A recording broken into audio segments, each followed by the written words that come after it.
We have major events coming this week, including a testimonial from Jerome Powell on Tuesday and on Wednesday in front of the Senate. Now, what's actually interesting about this is coming Wednesday morning, we will also get a CPI report. What are the odds, I tell myself, that Jerome Powell is on the bullish side? Because maybe perhaps by Tuesday, he knows what the CPI report is going to look like. And if that CPI report looks good, then that gives Jerome Powell more room to be bullish. And after all, we have a change of administrations, and well, the Senate definitely wants to see people eased up by the pressures of higher interest rates. What are the odds that this is actually bullish for markets, considering sentiment is so negative? In fact, last week we are at the highest level of bears. People are bearish out there. People are outright negative. 42.9% of investors via the AI Investor Sentiment Survey expect the stock market to be lower 6 months from now, which in fact is the highest level we have seen in the past year.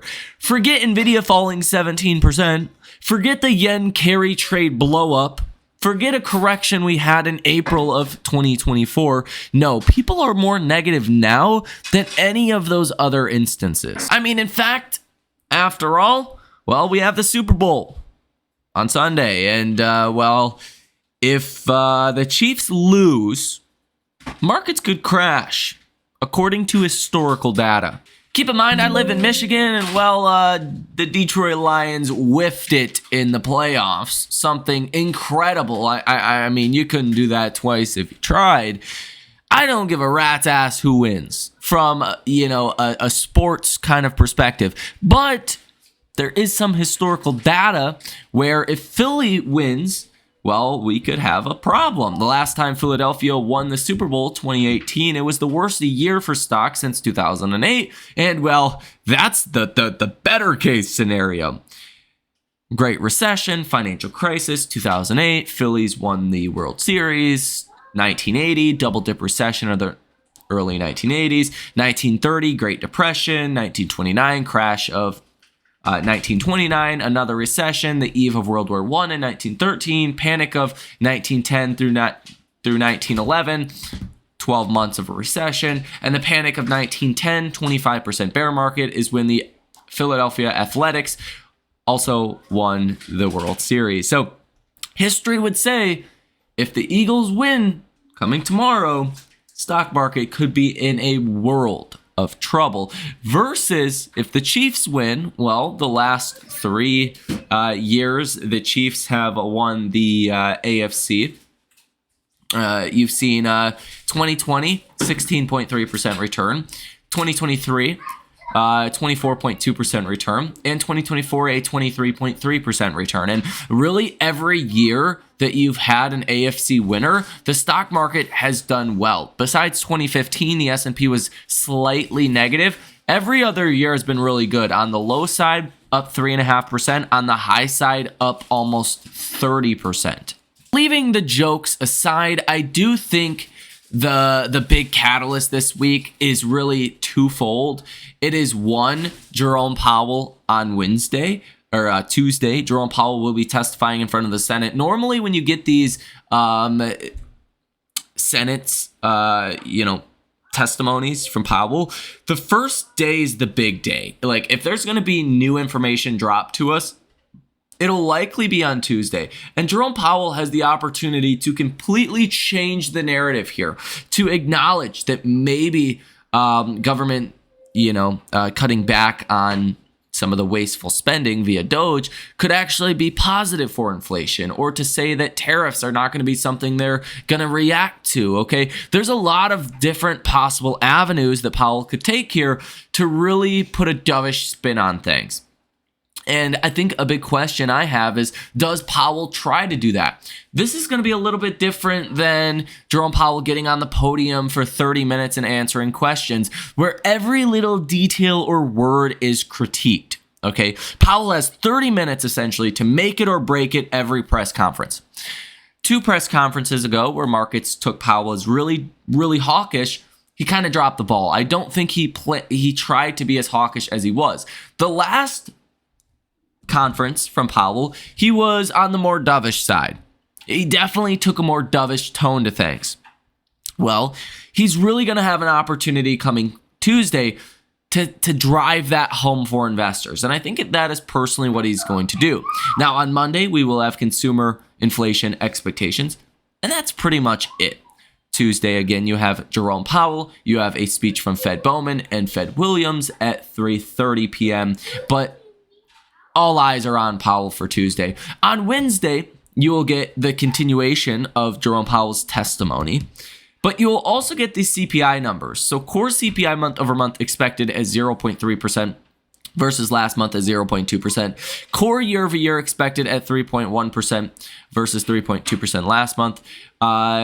Headline expected month over month at 0.3% and year over year expected at 2.9%. And again, Fed Jerome Powell will testify via the inflation data. I think Powell's going to have that on Tuesday. Okay, so if Powell is a little bit more on the dovish side coming Tuesday, that's probably a good sign that we're probably going to get some pretty good inflation numbers on Wednesday. Now, on Thursday, you will get PPI month over month expecting 0.2% and initial jobless claims expected at 215,000. That would actually be down from last week's 219,000 number. Another big catalyst we will have this week is retail sales for January. Now, what's interesting is this is month over month. So comparing December to January, we've heard from Elf and other retail-oriented names that actually January we've seen kind of a lull, that people have this shopping hangover from December and they're not buying nearly as much as they were previously. So we're expecting a 0% number. I think we're probably going to come in negative, when we could come in quite negative. Just again, comparing December to January, we could come in negative 1-2+%. And I think that would be seen as, a good thing for Fed rate cuts. So we'll have to see. We also get export prices, import prices year over year and month over month, industrial production month over month, capacity utilization, and manufacturing production month over month and year over year, as well as business inventories, which will feed into a new update from the Atlanta Fed GDP Now tracker, which currently sits at 2.9% via Friday's update we had, and it's been sitting at about 2.9% for the last couple of updates that we have gotten. Now, considering it seems like everyone is so negative right now, we see this in many different data points recently. Take a listen to what Fundstrat's Tom Lee says about markets today. Tape the markets according to Tom Lee, that is, Fundstrat's managing partner, head of research. He is with me here at Post 9. Welcome back. Good to see you, Scott. I said, so as you miss, inflation expectations spiked. You've got more tariff talk from the White House. And then I saw a report, too, from Jake Sherman, Punchbowl News. $4.7 trillion tax plan is what the Republicans are said to be discussing. I thought the market took a little bit of a move lower on that as well, just given where rates are, concerns about the deficit, et cetera. Your thoughts on all three? Well, it does seem like a pattern in 2025 as markets sort of take a hit on Fridays and maybe panic Monday. So I don't know if that's going to be the case. To me, I think the inflation headlines from UMich they're not great to see, but also I think that they are there's a political component to this, because if you break that down between Democrats who see 5% inflation and Republicans at 0, the blend is actually pushing this number up. But to me, it just gets messy around elections. Yeah, but I mean, let's be honest. There are broad concerns about parts of this agenda from this White House, including, I might add, from the Fed, that it could be inflationary when rates are already more elevated than I think the Fed would like to see. They'd like to be able to cut more, but their hands are tied. And one of the reasons their hands are tied because of tariffs and unknowns about inflation. Fair? That's fair. I'm not sure the UMich survey reflects their assessment necessarily of the tariffs as much as, let's say, the bond market. And the bond market seems less concerned about it because, as you know, yields have backed off from 4.8 towards 4.5. But you're right. Tariffs are a reason to be uncertain. But so far, I think if I looked at how markets reacted, I think they've actually taken them in stride. I mean, your biggest takeaway thus far, you say, is that the market's proving resilient, which, let's be honest, too. Since the start of this bull market, it's been one heck of a resilient market. It's been able to deal with almost anything thrown in its face. You've had a couple of panic moments. Monday off of the tariff news, last August with the unwind of the carry trade, and then we just continue to set new highs. That's right. And I think in 2025, a lot of investors thought maybe the playbook would change because we just put 20% years behind us. But I think with January being up 2.7%, and I think these sell-offs being bought, it does feel like the same market that we had last year. What are you worried about? Well, I'm worried about sentiment becoming too bullish, but actually Too bullish? But it's turned the other way. You know, sentiment actually has weakened pretty meaningfully. And I'd worry about a policy error from the Fed. And as you know, the bond market still thinks there's more than a 20% chance the Fed hikes this year. I think it would be obviously a policy error if they raise rates. What about a policy error from the White House? That's also something markets worry about, yes. But so far, I would say that the news that we've seen on tariffs, they've had more bark than bite, meaning they've proven to be opportunities for investors to buy. What would you buy? Well, the big news this week in our minds is the ISM moved back above 50.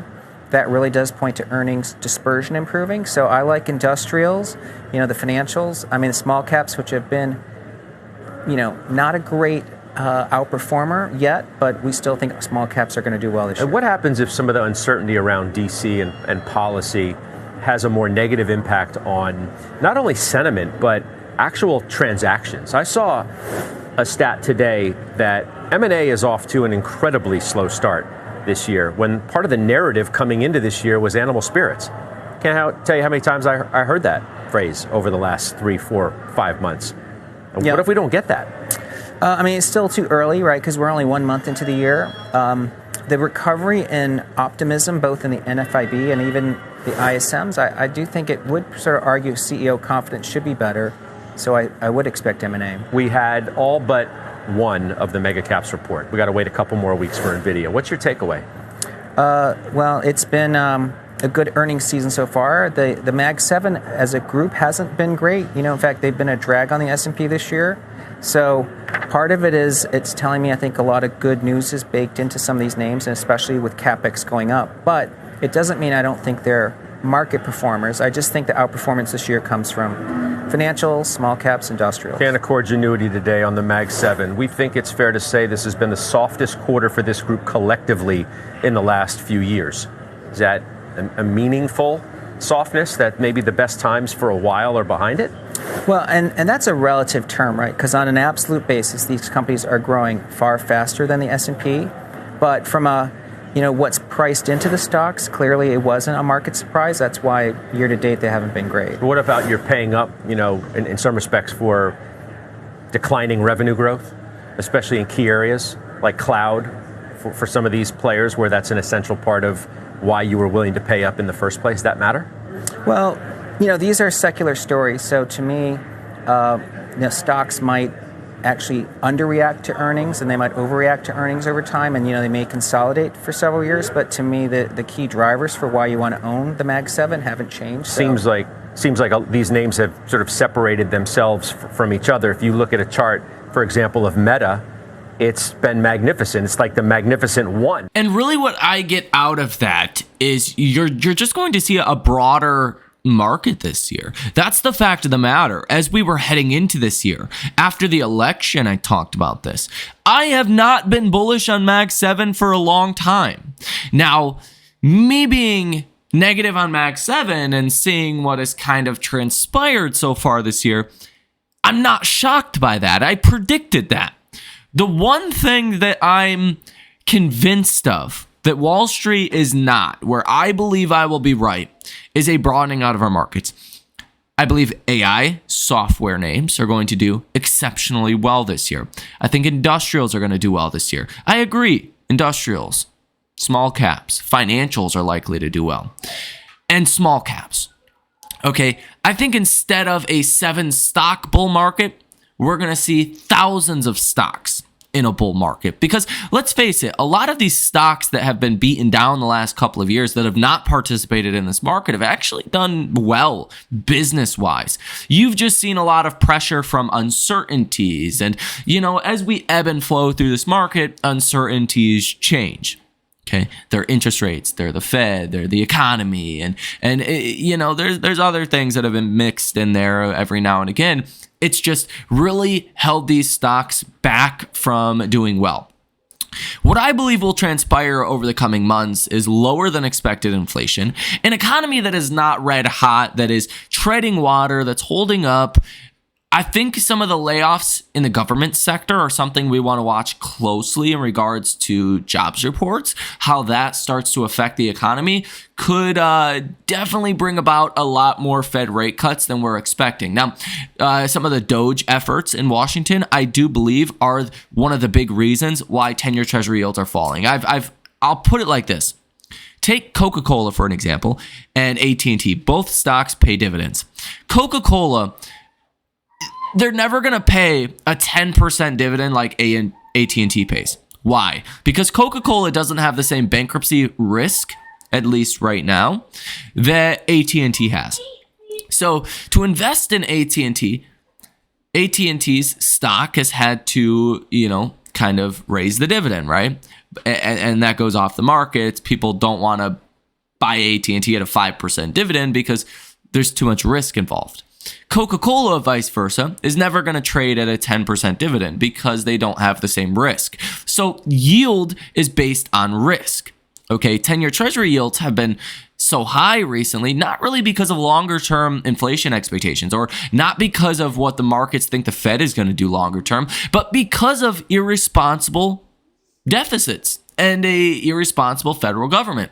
What we have seen from DOGE in the last couple of weeks is really cutting back on some of that spending. Just USAID is about 1% of the federal budget. That has effectively been shut down. That means longer term, the US government is not as risky as what it was, just a couple of months ago. Okay. And I think that will be a big driving factor to push down 10-year Treasury yields. Now, when 10-year Treasury yields fall, what happens? Broader markets outperform. Small caps do well. Cyclicals do well. A lot of, higher risk, higher valuation stocks can really flourish in that environment. And that's my expectation. Lower inflation, an economy that holds up, 10-year Treasury yields that fall, earnings season that comes in well this year, and that all points to a broadening of markets, not a concentration into Mag 7. So again, I am not going to change that perspective. I don't think Mag 7 is where you want to be. I think the broader trade is where the magic will happen. Now, we do have some earnings this week as well. Monday morning, you have Monday.com. How ironic. McDonald's Monday morning. Tuesday, pre-market, Shopify, Coca-Cola, Humana, BP, and others. Tuesday and after hours, Supermicro, Upstart, DoorDash, Lyft, Gilead, Energy Transfer, and some others. Wednesday, pre-market, Vertiv, CVS Health, Barrick, Generac, Biogen, Kraft Heinz, and Ryder. Wednesday and after hours, Reddit, AppLovin, Robinhood, Dutch Bros, Albemarle, Trade Desk, Cisco, MGM Resorts. Thursday, pre-market, Datadog, CyberArk, John Deere, Crocs, Sony, and GE Healthcare. Thursday and after hours, Coinbase, Twilio, DraftKings, Applied Materials, Airbnb, Palo Alto, Roku, Wynn, and Republic Services. And then Friday, you have Moderna, Enbridge, and some others. So I'm actually growing more bullish on this market. Okay. I know it sounds crazy, but I'm kind of forced to, with 10-year Treasury yields falling, with what I believe Wall Street's, pricing of Fed policy completely wrong. I don't think there's any chance of a rate cut this year. I don't think inflation's coming back. I really think this is a golden opportunity. I think 3 months from now, investors are going to be saying, oh crap, why didn't I see that coming? And well, if you're a viewer of this video, you have a heads up of what I believe is coming next. The big wild card, I do believe, is not inflation. It's not the Fed. It is what the economy does. If the economy starts to weaken and sound more like it's going in or look like it's going into a recession, that's where bigger pain will come in markets. But, I'm optimistic that will not happen. So let me know what you guys think about all of this information down below in the comment section. Ladies and gentlemen, have a fantastic rest of your day, and I will see you in the next one.